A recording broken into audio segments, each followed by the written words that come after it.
تو آپ نے فرمایا کہ جس وقت میری امت میں مائیں ذلیل ہوں گی، باپ در بدر ہوں گے، ٹھوکر کھائیں گے، دوستوں کی عزت اور اکرام ہوگا اور باپ کو ذلیل کیا جائے گا، وساد القبیلۃ فاسق ہوں اور قبیلے کا سردار فاسق و فاجر ہوگا، وکان رئیس القوم ارذلہم اور حکومت نکمے انسانوں کے ہاتھ میں ہوگی، وَأُكْرِمَ الرَّجُلُ مَخَافَةَ شَرِّهِ ایک دوسرے کو سلام کریں گے اندر میں بغض بھرا ہوا ہوگا، ایک دوسرے کو سلام کریں گے اندر میں کوئی نہ کوئی مفاد بھرا ہوا ہوگا، اور وَارْتَفَتِ الْأَصْوَاتُ فِي الْمَسَاجِدِ اور مسجدوں میں لڑائیاں شروع ہو جائیں گی، وَظَهَرَتِ الْقَيْنَاتُ وَالْمَعَازِفُ اور ساری امت گانے بجانے میں ڈوب جائے گی۔ یہ وہ دور ہے جب سوائے قرآن کے کسی گھر میں کسی چیز کی آواز نہیں آتی تھی، اور اب آگے دیکھ کے بتا رہے تھے کہ ایک وقت آنے والا ہے جب ساری امت موسیقی میں ڈوب جائے گی، ظہرت القینات اور گانے والیاں معزز ہو جائیں گی، محترم ہو جائیں گی، والمعازف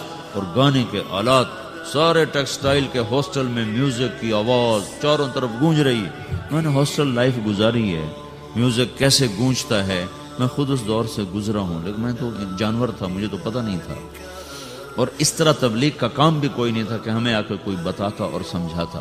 تمہیں تو ہم بتا رہے ہیں، یہاں آ کے بیان کیا تھا جنید جمشید نے، یہ ایگریکلچر یونیورسٹی میں، تو میں بھی ساتھ تھا، تو کہنے لگا دیکھو میرے عزیزوں میں گانے والا ہوں، میں توبہ کر چکا ہوں، تم سننے سے ہی توبہ کر لو۔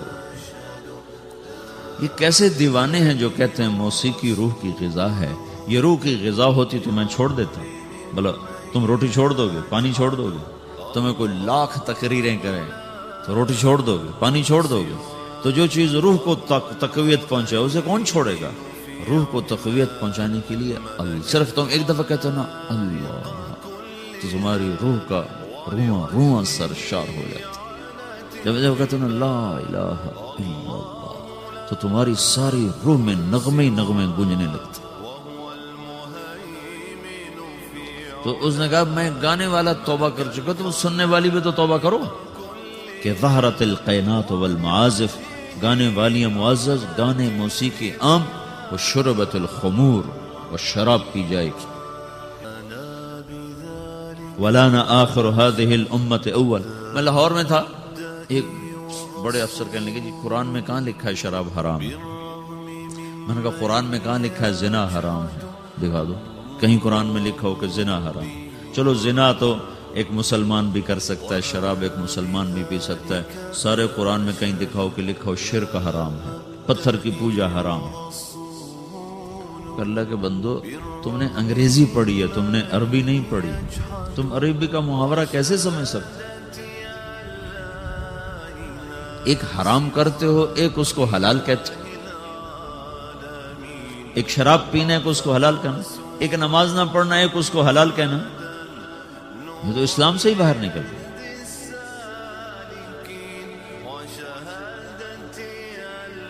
چونکہ ہم مغرب کی طاقتور دعوت سے متاثر ہیں، میڈیا بول رہا ہے، ٹی وی چل رہا ہے، سیڈیز چل رہی ہیں، کتابیں چل رہی ہیں، اور آپ اپنی بنیاد سمجھتے نہیں ہو، آپ کے پاس اپنے دین کے بارے میں کچھ نہیں۔ 95% نوجوان نماز نہیں پڑھتے،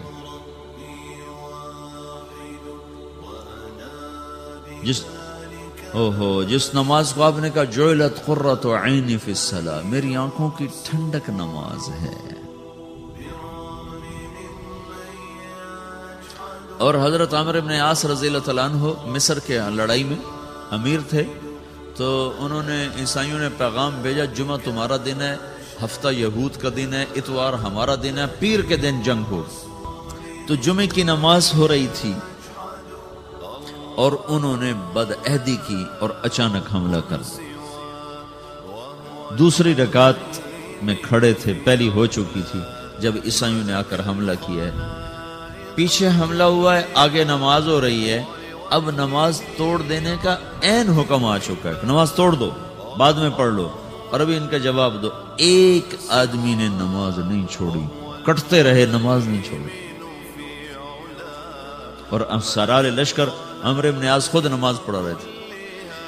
اس ایک رکعت میں 2 صفیں پوری کٹ گئیں۔ سارے مصر کی جنگوں میں 5 برس میں اتنے لوگ شہید نہیں ہوئے جتنے اس نماز کی ایک رکعت میں شہید ہوئے۔ اور تم لوگ صرف اچھے بھلے نمازی امتحان میں نماز چھوڑتے ہیں، جی پڑھائی کا زور پڑ گیا، پڑھائی کا زور پڑ گیا، پیچھے دھڑ کٹ رہے ہیں، سر تن سے جدا ہو رہے ہیں، اور آگے آدمی نماز میں کھڑا مرنے کو تیار ہو، کتنا دھن جگرا چاہیے اس کے لیے؟ جو قوم یہ تاریخ رکھتی ہو، اسی قوم کی 95% نوجوان نسل سجدے سے انکار کر چکی، تو تمہارا یہ پیسہ تمہیں کیا عزت دے گا؟ تمہاری ٹیکسٹائل تمہیں کہاں پہنچا سکتی ہے جب تم اللہ اور اس کے رسول سے ہی باغی ہو جاؤ گے؟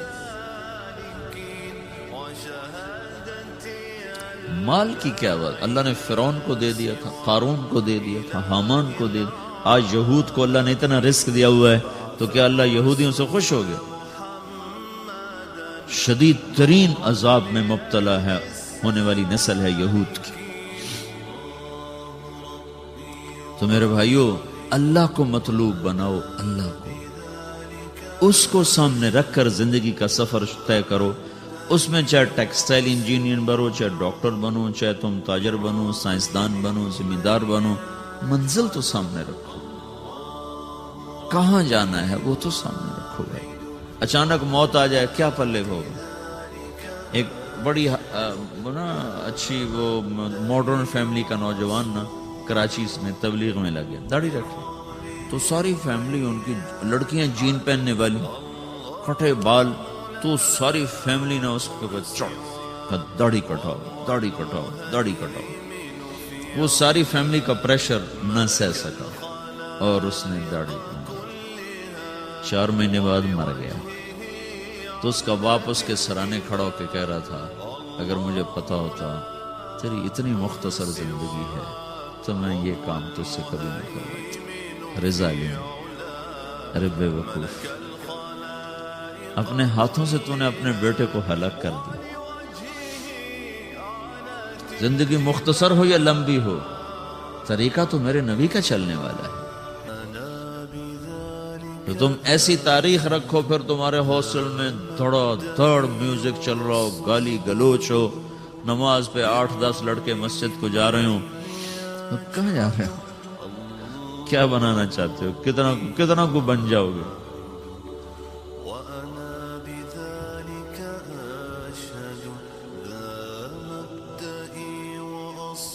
کوئی ہم بے نام مخلوق ہوتے، کوئی ہماری تاریخ نہ ہوتی، کوئی ہمارا ماضی نہ ہوتا، ہمیں پتہ نہ ہوتا کہ ہم کس قافلے کے بچھڑے ہوئے لوگ ہیں، تو پھر جو مرضی کرتے، لیکن کیا کریں، بھول ہی گئے۔ مدت ہوئی صیاد نے چھوڑا بھی تو کیا، تاب پرواز نہیں، راہ چمن یاد نہیں۔ تو بھائیو، ایک بات تو میں یہ آپ سے عرض کرنے میں کہ دیکھو، یہ زندگی پتہ نہیں کب شام ہو جائے، تو اس میں وہ کرو جو اللہ اس کے رسول کو پسند ہے، اس کو سیکھو۔ یہ تبلیغ، اس کو یہاں تم ٹیکسٹائل سیکھ رہے ہو، تبلیغ اس کو سیکھنے کی محنت ہے کہ میرا اللہ کیسے راضی ہوگا، اللہ کا رسول کیسے راضی ہوگا، ان کے پیچھے میں کیسے چلوں، میری زندگی کی ہر صبح ہر شام اس ترتیب پر چلے، اس کو سیکھو میرے عزیز۔